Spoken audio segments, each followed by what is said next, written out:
Hey everyone, it has been one heck of a week for Necromunda on the Warhammer Community channel, and because of that I felt I needed to do an addendum to my Secundus video I did last week. Now you can find a link to that here, where I did a lore dive into the story of Secundus, how it came to be, why it fell into ruin in the way that it has, and how it leads into the Oranthia succession and the storyline that was there into the new season of Necromunda I assume we're getting with this new box set. But on the Warhammer Community, they've done also their own lore dive with the lore master themselves, and therefore there's a few unanswered questions that I had which I thought I could give to you here. On top of that, they've shown us what we're getting inside the box, as well as talk a bit more about the Spirers, the Malstrain, and those Vansar tech hunters. So today I thought what we could do is look through those Warhammer Community posts together, see if we could have some of those unanswered questions solved, as well as see what we're going to get inside the box and a bit more lore on all those new factions. So let's head over to the pages now. So first up, one of the main things is this new book called the Book of Desolation. Feel the full horror of Hive Secundus. What I've gathered mainly from this community post is this book is going to be what you buy if you don't want to buy the box set but want to start playing the games and using some of those cults and gangs and all the extra new things that you're going to get through the Secundus rules and in that game. Now it also seems like that game is only going to be a very small box set, which we'll come on to, which won't include all the cool new models we've seen. It only is going to include a very small amount of those Malstrain and some Vansar tech hunters and a couple of Spirers, which means that this book that you're going to get here is actually going to be the full breadth of rules, lore, and information you need to go dungeon delving in Hive Secundus. The way they've sort of talked about Hive Secundus, and we'll come on to that, is that Hive Secundus really is a game in a box. It's going to be something where two of you get together and play those two little gangs out through a series of missions within that game and its rule set. Whilst this, the Book of Desolation, is going to have a bigger campaign story arc that you can play through, narrative story arc that you can utilize to go through using any of the many number different factions that we're going to see in here. So here we go. There's been a lot of buzz coming out of Hive Secundus, the Spirers delving into the Xeno-infested ruins, and whispers of Lord Helmar's successor mounting her own expedition for lost Archaeotech. Now, we talked about that last week in my Secundus lore dive because, as we said at the end of the Ruins of Jardlan, we see Lady Helmar herself being chucked through one of the stasis gates in Jardlan. The gates shut behind her, and she's found by her younger brother, by one, the 14th son of Helmar, and he says that if we go hunting in Secundus, we can find some cool shit, basically. So that's what that's saying. So this book, the Book of Desolation, is going to add a wealth of new content for Necromunda, focusing on the Secundan Abyss. It follows on from the Hive Secundus box set, so it is going to be like there is going to be a campaign within the Hive Secundus box set, and then this is going to follow on from that, which they say here is a standalone game set within the Underhells. This will then make what that smaller two-party game into the wider full multiplayer campaigns that we know and love from Necromunda. And it's going to include 4 new gang rosters and dramatis personae like the Malstrain and Hermiatus we've seen already.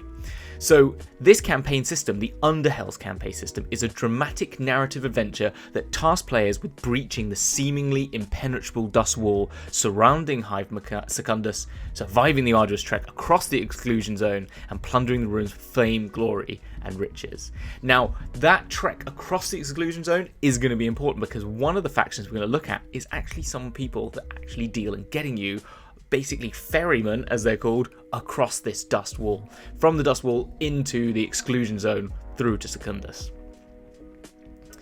So of these 4 gangs, the first one is the Malstrain. Now, we know who they are. They're the gene stealers that have been warped and twisted by the radiation sickness and all the crap that Hermiatus was mucking around with the gene seed, and therefore we've got all of them, which includes the Malstrain Corrupted gang. If you prefer to take your Xeno-corrupted minions out of the Abyss and into the wider Necromunda campaign, you utilize this. This variant of gang allows you to seed a limited number of Malstrain fighters into most of the mainline gangs, including the 6 houses, Bad Zone Enforcers, Corpse Grinder Cults, and Palanite Enforcers. So that means you can have that sort of Imperial Guard Corrupted gang, but in Necromunda, so you can have a corrupted series of Eschers that look and act probably like Eschers, but have got that corrupted gene seed abilities, which I think is going to be really cool. I like that a lot. Further than that is going to be these Spire hunting parties. Now, it's really cool because it does start mentioning in another community post about the old Spires, but in this, it mentions the fact that they are usually solitary apex predators of the underhives. They come together in small groups aiming to reach as high a body count as possible. So it talks about the Secundus and the Underhells being this happy hunting ground for the Spirers, a place to prove their worth. You know, they've got so much cool Xenos, Imperial and beyond ancient archaeotech themselves that they wear, that using them on the everyday ganger just isn't enough for them anymore. They need to go and test their mettle in somewhere much more ferocious. Hence, they make their way into the Underhells to prove their worth and kill as many Malstrain and mutants and awful things they can find in there. That's basically the thing.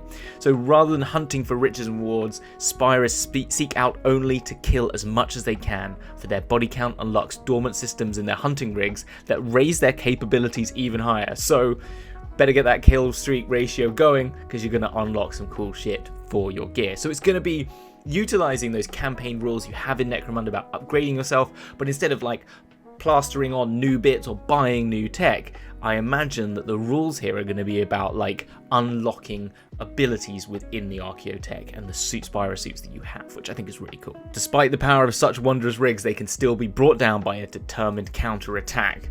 Other gangs hoping to survive the Underhells may enlist the support of a singular Spirer to help tackle the worst of the Malstrain, becoming a secundant incursion gang, which means what they're doing here is these kind of key 4 gangs are you can either be Malstrain or you can be any of the normal gangs, or nearly all of the other gangs, and in that case, sort of infiltration into that gang. Or you could be a full-on Spire hunting party, or you could be a gang that takes one to lead you into the Hells, which I think is really cool. So if we scroll down, then you also see that you can hire specialists in the terms of an Abyssal Ferryman, which is what I mentioned. These expert guides are essential to crossing the dust wall and the exclusion zone around the Secundant Abyss, and are highly customizable figures with a wide variety of weapons, war gears and skills available, including custom rig vehicles. I like the sound of this. Custom rig vehicles, always a great chance for kit bashing, but also I just like more customizable characters in the game, the better, because that opens up everyone's game to play however they want and adapt to their own gangs. If they've got a gang and they want to add a little bit of something else, you can do that by utilizing Dramatis Personae, but in this scenario, something very customizable, which is really cool. The gangs of Van Star as well are going to have the Trek Hunters. This is a unique type of specialist explorer. Each is an expert in one of 4 fields. So in this, making me think a little bit like how you build a Venator or an Outcast gang, where they give you a set series of stat builds that you can utilize to better perfect whatever type of character you want to make. So here you've got an Augurtech, a Biotechnist, a Guntech, and a Technomat, which unlock access to advanced weapons and equipment. But what's important of all, they are nippy with a 5-inch movement, which is really rare in Van Star because they are actually normally quite slow because of the wasting disease that they have, you know, from their radiation sickness or whatever it is, because they've been mucking around with Archaeotech basically. And so with that, they don't have to be on their flying Green Goblin shit. They can just literally be going at 5 inches, which is pretty cool. So yeah, really good for if you just want to add a little bit more extra maneuverability without having to have the flying stuff. I don't know what the buoyant parts are going to be into your Van Star gang, but as it seems to say, I don't know if this is just to be taken by Van Stars or you can take these in any gangs. It hasn't quite say that. I think it might just be Van Star. And then, as it mentions, the Dramatis Personae. We've got Lady Hera in her really cool, amazing Spyro suit, which I think is amazing. We've got the Maelstrom Alpha, which I talked about before, which has that ability that when you charge it, it will make them have to make an insanity save. And you've got Hermiatus, well, the second son Hermiatus there as well. And as you can see, they're all amazing models. Who wouldn't want to add them to their gang? And I bet the rules are going to be equally as good for all of them as that Maelstrom one, which is just evil. However, I think they're Forge World resin, which is pricey. But if you want to do alts for this, I think that's very easy to do. You know, for the Malstrain, just get yourself a cool Gene Stealer and add some funky bits onto it. Or just paint it a different colour, paint it in that sort of pale colour and you're probably okay. You know, Hermiatus, get yourself just any sort of AdMech, Biologist or anything like that, and get a little pet, you know, Gene Stealer, stick it to the side.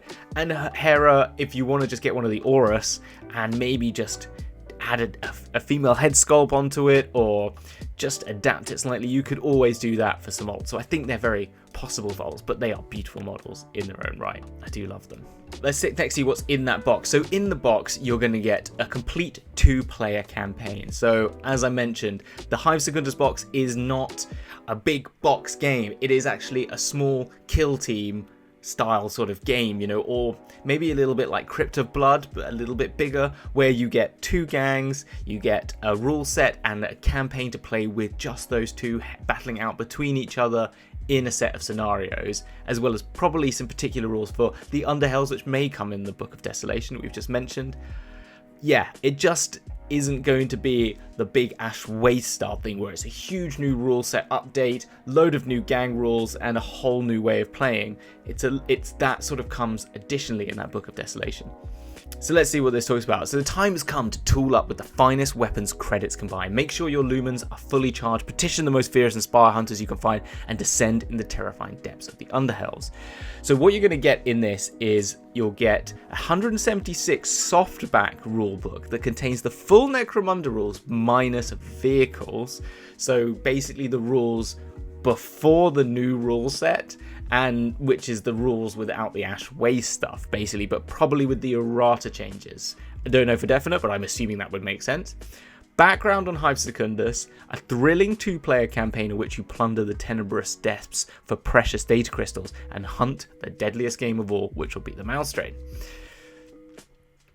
In this unique campaign, the Arbiter takes the role of the infinite hordes of the Malstrain Gene Stealers who lurk in the twisted realms of the Underhells, whilst the opposing player commands Secundan incursion gangs, which, as we found out, are gangs which take one of the Spirers with them. Doesn't necessarily mean has to be the Fansar Trek Hunters you get in this. You can add any of your gangs. So I'm assuming the rules for that are going to be in there. And then you go in there, fill your boots with data crystals, and try and escape without dying. The gang is accompanied by a single member of the Imperial House ensconced in an Oris hunting rig. They don't care about data, they just want to test themselves against the might of the Malstrain. So each campaign, which I'm assuming means like each time you play this game, you get 6 games separated by cycles as the Secundan Incursion Gang makes their way down the levels of the Hive Secundus 2 more cycles. So you get here this sort of cycle. You get 2 cycles of entry phase into the Underhells, bit of downtime for 1 cycle, 2 cycles of exploration phase, 1 cycle of downtime, 2 cycles of confrontation phase, which is probably going to be where you meet the actual hunters, the Malstrain. So each cycle, I imagine, means a game with 2 cycles of downtime. The confrontation phase, the gang attempts to one last gambit into the deepest, most dangerous region to snatch the most precious loot before the climactic battle in the heart of the Patriarch's domain, and if any of the raiders survive, a rapid exfiltration follows. Really sounds really cool. It sounds amazing fun. Really nice to have a really simple, structured scenario and game in a box for Necromunda, because Necromunda, as I've mentioned on this channel many times, is a complicated game to get into, and having something like this, which I'm hoping will be affordable, we'll find out on Saturday, that it will mean more people can get into the game. And I like this way going forward because it is that more entry-level version of the game. I would prefer if they could simplify the rest of the book sets, as you well know, I've said that many a times, but this is really cool. Really on board for this. Yeah, I think that's going to be good. It's imperative, however, that players do their very best to ensure the fighters stay alive. Secundan incursion gangs have braved a long and dangerous journey across the Ash-Waves and the Secundan exclusion zone, so they cannot be reinforced if they take casualties. So it's just making sure that you know that from other campaigns you can build up your gang to be a larger party of numbers, and if they die you can buy and use your creds to buy new gangers. However, this isn't going to happen in this. This is a one and done. It's what you've got on the table right now. You've got to make sure they get all the way, which I like. Again, it's a hint of Space Hulk to it, isn't it? You know, and what a better thing to inhabit in the game of Necromunda. Take one of the most successful boxed games that Games Workshop's ever made, Space Hulk, and just Necromunda-ify it, because that's kind of what it is. We've got cooler, more bulkier, like Terminator armor people that you're going to take with you into a Underhells, not a spaceship, to fight Gene Stealers, but in this case Malstrain. But I'm not sad about that. It's great, and it makes me... I must admit, first when I saw it, I was really disappointed in the number of models in there, because I was hoping that it would include all of the Spirers and all of those cool Malstrain things, including the Coalescence, because I just got my Scaventide box set, and in that you've got everything, so much stuff, and you think, wow, this is a slight of a downer after that. However, when you look at it in this guise, it makes a load of sense. And it's not like Necromunda can be like, Scaventide or, Sigmar, and 40k, where you can do a number of different box sets for it. It's just not big enough for them to be like, oh, here's a Dominion, here's an Excelsior, whatever they're called. I can't remember the names off the top of my head, but here's like a starter set, here's a medium set, here's a full set for the game. They can just do one, and I think this is a good choice, because if you're already into Necromunda, you've probably already got enough stuff. You'll buy the Book of Desolation probably, and you might just pick this up for the deals on those models, and for the fact that, hey, I can get my friends round, we can set up a very short campaign, people that maybe are into 40k or Age of Sigmar that or are into just board games, and you think maybe this is my way to tempt them into a very, simple barrier to entry version of the setting, and they maybe like sci-fi. This is a great one. I really like it. I think it works really well. So basically I'm saying I'm on board. GW, really good on that one. Love it. And then this talks about here just some of the different levels and zones that you're going to be playing in. So you've got the old Agri-Dome. This area was once a lush garden of fruit and rare plants. Now it is an overgrown and rotting hell. Its floor a tangle of desiccated roots and leaf litter, creating fertile soil for more esoteric plants. And it gives you different battle effects. So the Malstrain might have modifiers, gives the Incursion Gang's boon. While the Secundant Incursion Gang controls this territory, they may clear 1 in recovery box on their gang roster at the end of the post-battle sequence. That's really cool. So if you've lost one, you can just recover them already. That's really cool. Then you got the Dark Chambers Descent one. A series of chambers descend into the Underhells, each more perilous than the last. The Malstrain has plus MP available to create their forces. This must be credits, Malstrain points instead of creds, to create their forces. While the Secundant Incursion Gang controls the territory, they earn an additional 1 XP for taking Malstrain Stealers out of action. So really cool little additional extra abilities and effects to balance out the game and make it, as it seemingly says as we're going through here, to level 3 plus 5 MP, which means the Malstrain are getting bigger and more deadly as you go through. So it's just that as your XP is gaining, they're also gaining more gangers or more Malstrain, and therefore it's becoming harder. Really cool. Nice little board, very Necromunda. And then you've got fighters outside of Abyss. So even more persuasive than Unhells than collapsed floors and ruined bulkheads is the darkness. The failing dome lumens might provide a modicum of illumination in these harrowing depths, but visibility is low. Fighters then outside of visibility range are considered hidden and cannot be targeted by ranged attacks unless they have activated a light or taken a shot. Those with their own photolumens or infrared sights can see better in the darkness, but regular fighters may only see barely more than a few feet in front of them.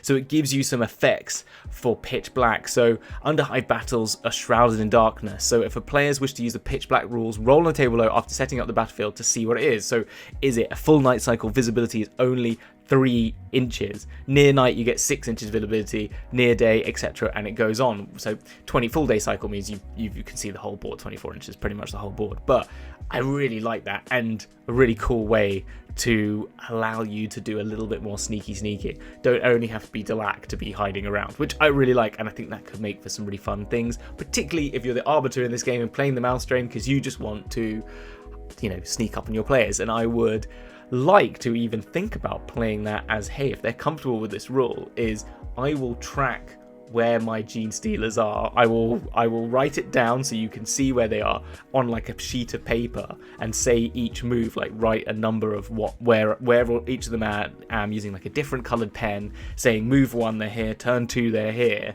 so that they don't even know where they are on the board. And then when I'm in within that 3 inches, blah! Just fucking scare the shit out of them, which I think I'd love to do. And I think it's great. It says here the box is a perfect introduction to the rules wrapped up in a tense campaign that forces you to push your luck with limited resources. It includes the Vansar gang composed of 8 Trek hunters and 2 Oris spy hunters, a Caryatid Prime who faces off against Malstrain forces consisting of 8 Brood Scum, 6 Malstrain Gene Stealers, and 4 Tyramites. And then it says the upcoming Book of Desolation will include those more advanced rules for the Secundan Incursion gangs, the spy hunting parties, Malstrain and Malstrain corrupted gangs, as well as a thrilling variant of the Underhells campaign, which supports multiple gangs. So there you go. That is everything you can get in the box and all the cool stuff, and explaining how that is differing from that Book of Desolation. Really love it. Before we get into looking at the lore bits that we want to answer again, let's just have a look at what they talk about the 3 of those gangs in these little Warhammer community posts. So first up, the Malstrain. Even for a planet as unilaterally bleak and unforgiving as Necromunda, the twisted and irradiated depths of Hive Secundus are especially unforgiving. This is the domain of the Malstrain. The corrupted brood of a once captive, gene stealer patriarch subjected to prescribed experiments by a heretic Magos biologist, the Malstrain survived the worst that the Imperium could throw at them, but not unchanged, and now they rule what remains. Here, what went into designing them. So this just talks a little bit how they tried to design them. It talks about they wanted to make them nothing like pure stained D-Stealers. They are more frightening to encounter. They still have the Tyrannid's corruption, and the hive mind, but they're definitely more worse. So they wanted to break some of the Tyrannid design language, and Alex says, and make them look like they're bombarded and irradiated. And you can really see that in these sort of growths they've got on them, and the sort of bits that are sort of slothing off them, and the more bony openings and stuff. I think they're really cool. They kind of look a little bit more mechanical in some ways, but I think that's just me reading into it. It's the colour as well. Yeah, it says here about sucking the colour out and making them feel anemic and faded. The classic Tyrannid design, there is a biological symmetry and evolved perfection. The arms are placed in the same way, and they always have the same number of limbs. You can count the armour plates. They always have 6 ridges on their head, for example. One of the first things we did was to break that symmetry in the Malstrain. One hand has 3 claws, with the other hand 5. Faces have 1 eye and 3 eyes on the other side. So really giving them that definitely more mutated feel, which I really like. The anglerfish look is parallel in the artwork. I love that. You can totally see that in them. And I like the Brood Scum, their version of the Gene Stealer. I think these are great alts if you're just looking for adding some more depth and texture to any of your Gene Stealer cults that you've got, or any corrupted, Imperial Guards or any other gangs you're making, or kit bashing. This is a great little box, and when this box of Brood Scum comes out, I can imagine that being very popular amongst Gene Stealer buyers and players, which is really cool. And then, as it mentions here, you want to make some Malstrain corrupted versions of your Vansar or any of your house gangs or other gangs. You can then use the Book of Desolation and utilize some of these to do that. And it even mentions here a campaign background.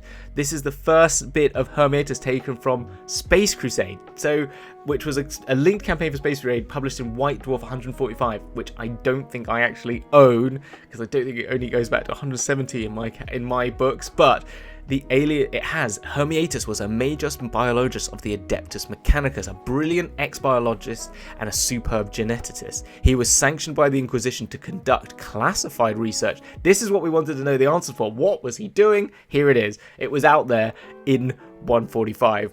To conduct classified research into the structure of gene stealers with the express aim of developing an anti-gene that will prevent infection by terrible gene stealer plague. There you go. That makes a lot of sense, actually. Why else would he be doing it? I thought it might be to figure out how he undid the plague that's happening in Mortis, but this actually makes a lot more sense. In the course of his research on the hive world of Necromunda, he accidentally became infected by one of the genetic materials he's attempting to neutralize. The gene stealer plasm began to work on his mind and body, and soon after infection, he became aware of changes within himself. By the time he realized what was happening, it was too late. Desperately, he attempted to administer his own untested antigene before the gene stealer virus gripped him completely, but it was hopeless. The infection altered the balance of his mind, and within a few days he left Necromunda after destroying his laboratory, along with all his notes and experimental work. The Inquisition quickly noticed Hermiatus' unscheduled departure from Necromunda and discovered what had happened. They realized that not only was Hermiatus now a dangerous heretic who carried crucial information on the development of the antigene, but also the secrets of the Adeptus Mechanicus itself, which they're not really fans of letting everyone know about. Anyway, desperate to locate him, they launched an all-out search for the missing geneticist. They picked up his trail and after several weeks tracked him down to the Beta Magellan sector of the galaxy, a troublesome area frequently cut off by warp storms and a haven for pirates and other fugitives from Imperial justice. Rumours and other information picked up on the way convinced his pursuers of the extreme danger Hermiatus could cause the Imperium. Finally, they made a breakthrough. A message was intercepted that appeared to originate from a Gene Stealer Major sent to a hidden receiving station. The message spoke of the transfer of an important passenger at a way station called Tertius on the edge of Beta Magellan. Immediately, a small force of Space Marines was dispatched to Tertius in an attempt to locate and intercept Hermiatus. This is where the campaign starts. So there you go. That answers at least one of our questions, which is what was he doing on the planet? Why was he mucking with Gene Stealer? There you go. Thank you very much for that. It does say he's long dead. And that's the end of that bit. We can then move on to who are the Trek Hunters. So the Trek Hunters. Vansar Trek Hunters are on a desperate mission to save their house.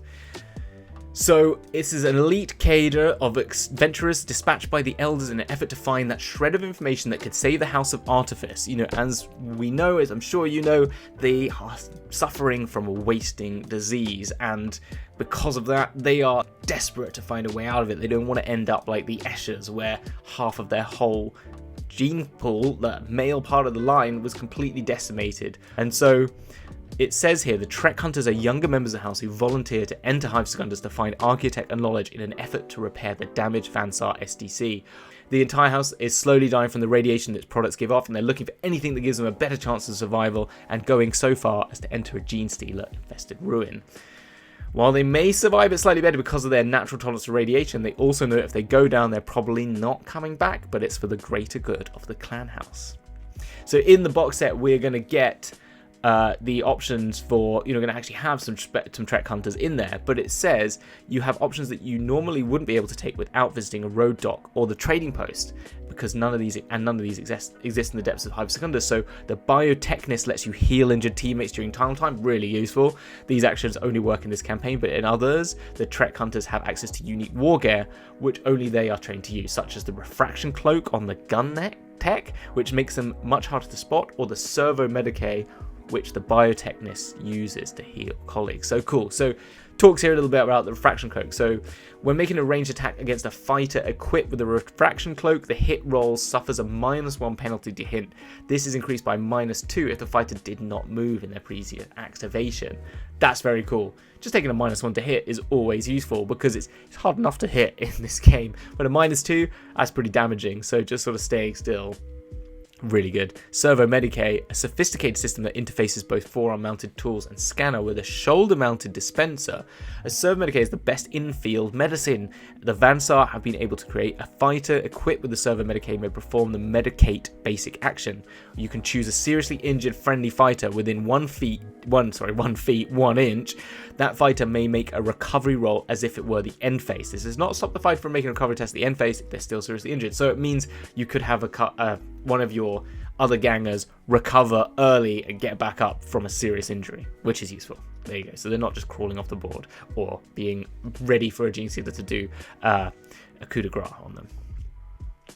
So, and they're specialists, which allows you to choose how to spend XP, but you can take as many of them as you like on your gang creation. You could take a leader and have all the rest be Tech Hunters in a normal campaign. They're not champions, but they're skilled enough to let you choose how to let them level them up. So there's sort of that halfway house, which I like to call those ganger elites that we've had in other campaigns, like the Roadrunners that you get in for the Orlocks, as well as the Fly Green Goblin people you get in the Vansar, and like the Wild Runners in the Eschers, where they're not quite a champion, but they're a specialist ganger that is just a little bit more than just I'm a specialist weapons ganger. I've got something very particular about me. Like with the Eschers, you're going to get the Wild Runners, you get the Phalanxes, and you get those different sort of rule sets with that, and they've got really cool bows, all that sort of cool stuff. So they chose Vansar, it says here, because they make the most sense for an incursion gang. That obviously is it. And they have the strongest reason, as we've seen in the lore. So I really like that. The kit looks really cool. It even mentions that, you know, you wanted them to look top tier, but not obviously overdo the sort of more like arachnid style oversuits they've got, which is really cool. And I really like the very Destiny style war gear they've got. I love it, and some of the cool tech they've got is amazing.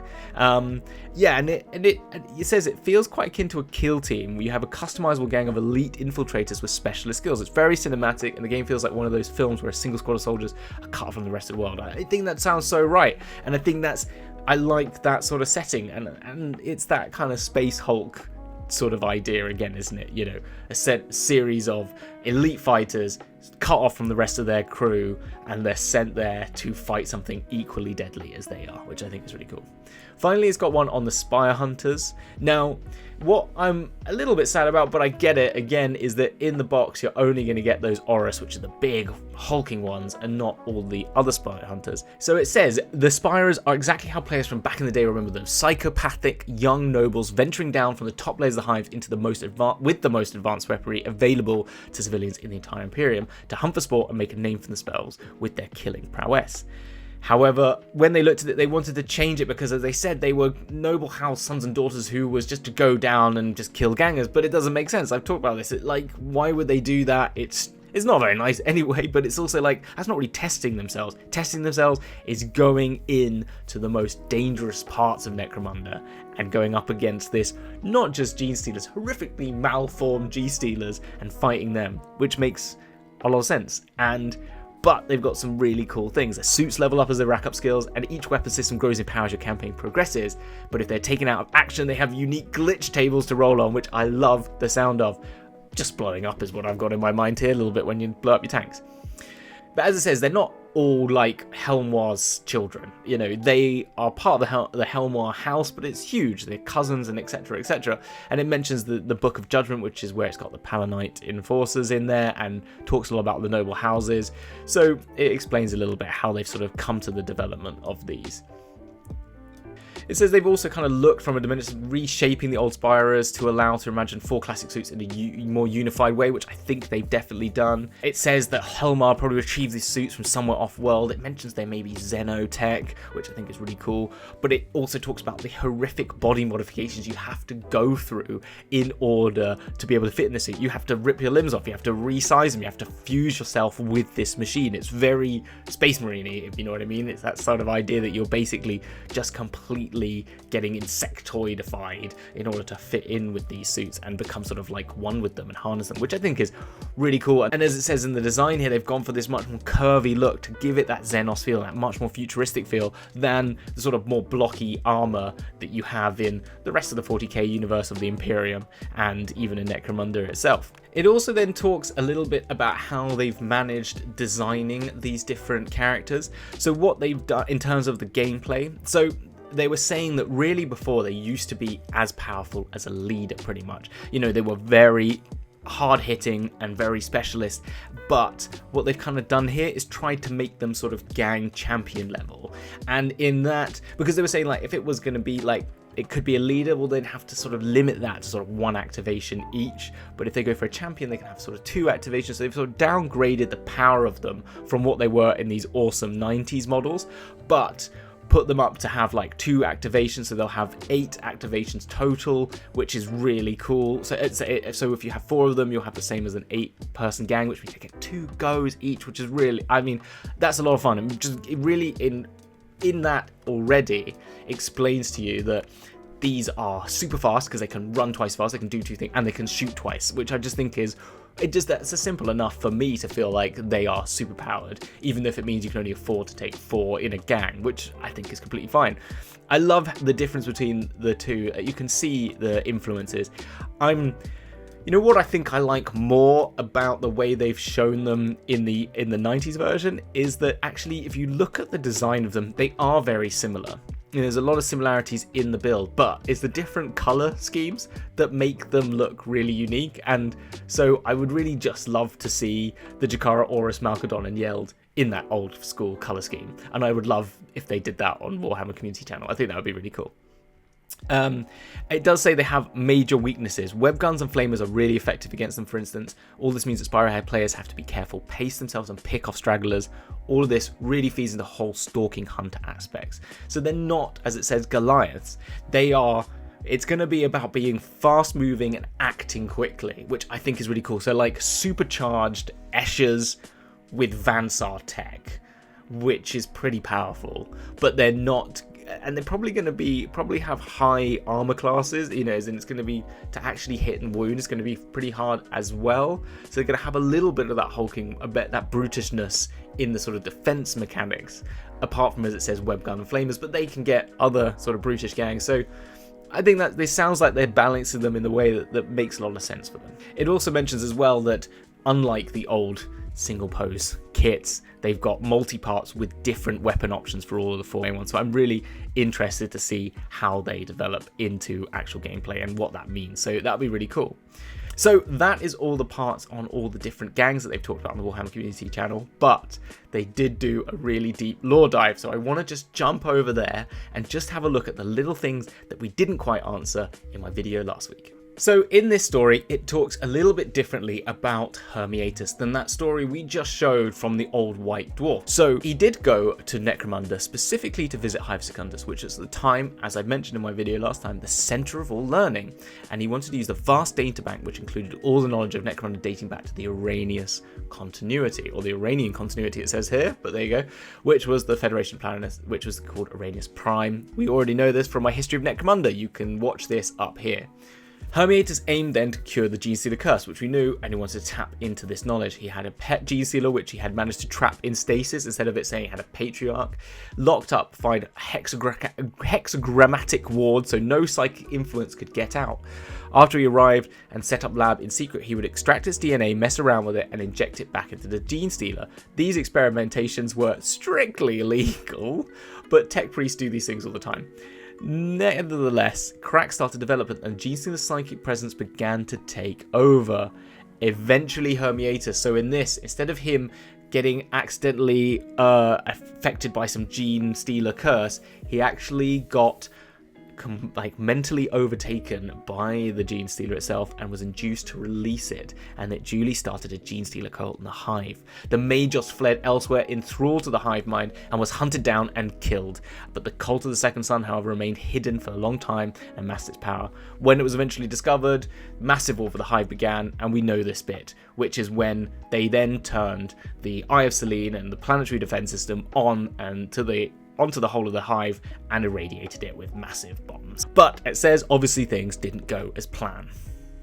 In fact, the Patriarch survived, as did other pockets of infestation. There were so many settlements on the wrong side of Dustfall that were completely cut up from the Imperium, whether they had been infected or not. These communities began to consolidate and work together in order to survive. In the end, they built settlements around the Abyss, which eventually became the port cities, and they're the ones that now operate these ferrymen that we've talked about for the Spire Hunters Imperial House. Lord Helmwell did not inform the Imperium in case it decided to reconsider employing exterminators on the planet. Right. Nice. And a policy of secrecy was decided upon. Good. So that's why it's been allowed to happen. So actually the Imperium doesn't know about this. Look, don't look over here. There's just an exclusion zone. We had a meltdown. And UFOs around. UFOs? Yeah, and Black Army CIA helicopters and trucks. That is the silliest thing I've ever heard. What was that? That was a pigeon. But the Spires take other interested parties with them, essentially as bait. Great. In this case of the Hive Secundus box set, it's the Vansar tech hunters who are desperate for information, hoping they might hold secret to fixing the malfunctioning STCs. But as far as the Spires are concerned, however, they operate like beaters in medieval hunting party. Lovely. Right. So that is all of the Warhammer Community articles. There was quite a lot there, wasn't there, folks? I'm sorry about that. But hopefully it's been informative and let you know everything now you need to know before going into either buying Hive Secundus or the Book of Desolation and starting your campaigns in the Underhells. Yeah, I'm really excited. I must admit, I'm really excited by the idea of what Hive Secundus the box game means. That's really cool for getting people into the game. I love that. But I'm probably more likely to buy the Book of Desolation because I really don't need another small box game, and I'm probably going to buy it just for the lore and the information, because I probably don't have enough time to play and buy more games, and I just got Skaven Tide, so buying another big box, even if it is a small box, is probably not a good idea. I'll probably just get the Spirers and have a bit of fun with them. But yeah, get in the comments, tell me what you think about all this and what you're planning to do. Are you going to do any corrupted gangs? Because I think that could be quite interesting, just even doing it as a way to just alter your gameplay. I mean, you could just buy a couple of those brood cultists and add them to your gang that you've already got, so that you can maybe just turn up to a tournament or for a day of gaming or just for an evening gaming one week and say, you know what, I'm going to try these rules out. Instead of just using my Eschers, I'm going to make them some corrupted Eschers, and maybe just gives you a little bit of a way for everyone pretty much who's playing this game to have an alternate army on the go quite easily with only a few little models and one book. So yeah, that sounds really interesting. Anyway, next week, hopefully it will be my Grimbrindal. Yes, my Grimdark Grombrindal kit bash that's going to be coming out on the channel. And there's been quite a lot of videos this past week, but that's just because Skaven Tide came out and we had the interview with Annie, which I missed getting out on the week it was meant to come out, so it's all just been a bit busy. But yeah, kit bashing Grimbrindal soon, and I've been working up my wider, more in-depth lore dive into the Aranthius succession. I am still on Cinderat Burning, and I think it's going to be longer than 30 minutes. I saw that the wonderful, as ever, Arbiter Ian has done a whole piece on Aranthius succession in 40 minutes. Mine's going to be the first book of the Aranthian succession in 40 minutes. So the whole Aranthian succession is probably going to be, what does that add up to? 2 hours? Sorry about that, folks. But hey, there's something to listen to whilst you're on a big, long painting session. So, you know, let's keep you busy. Let's keep you occupied. But anyway, that's enough talking for now. I look forward to seeing you next time. And until then, you stay safely on Hive. Bye, everyone.